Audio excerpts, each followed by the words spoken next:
كتاب الله دستوري وخير الخلق أسوتنا. Assalamu alaikum wa rahmatullahi wa barakatuh. Welcome once again to Amazed by the Quran, a series in which I share with you what I find amazing about the Quran.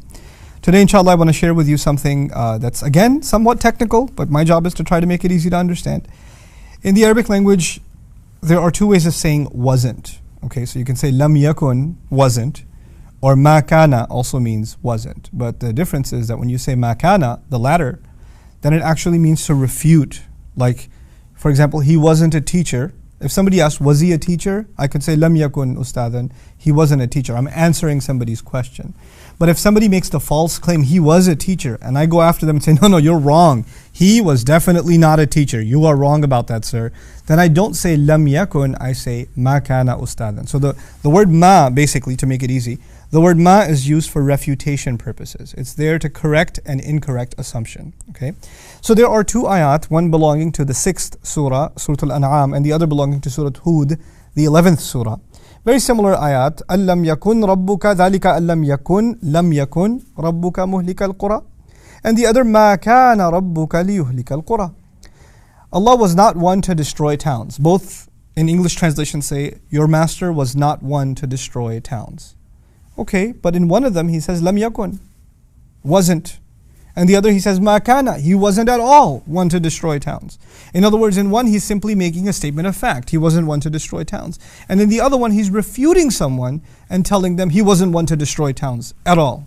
So why refute one in one case? It's the same exact statement. Why make it refutational in one context and make it simply a matter of fact in the other? You'll notice in Surah Al-An'am where he just states it as a matter of fact. It's not even a debate with someone. He's not correcting anyone. It's actually a scene describing Judgment Day. And on Judgment Day, all arguments have come to an end. There's nothing to refute. It's all fact now. Nobody denies anything anymore. So he puts it as a matter of fact. As a matter of fact, your master was never one to just destroy towns, bi-dhulmin, wrongfully. He would never do that.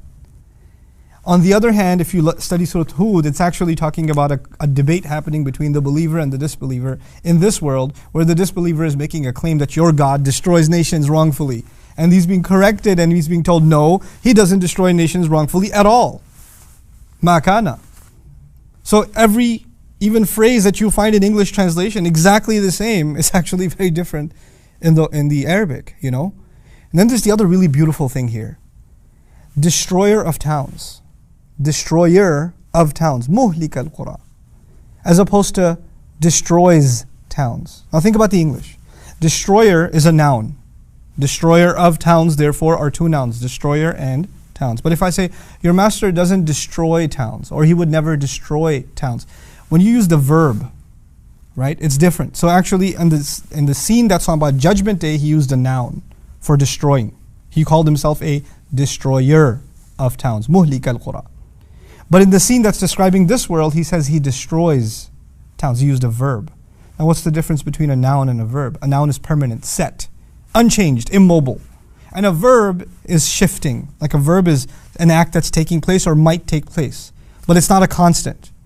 It's incredible that for Judgment Day he used the noun, because just like a noun is set, immobile, it is the decisions on Judgment Day that are set and immobile. But in this world, there are nations that may rebel against God, but they might find their way back. Allah's decision about them hasn't been set in stone. They still have a chance to earn forgiveness. He didn't condemn anybody and make any nation God-forsaken, as the term is used. Nope. The verb is used to suggest that in this world, people have a chance to change. Entire nations have a chance to change. Allah will never destroy a nation wrongfully.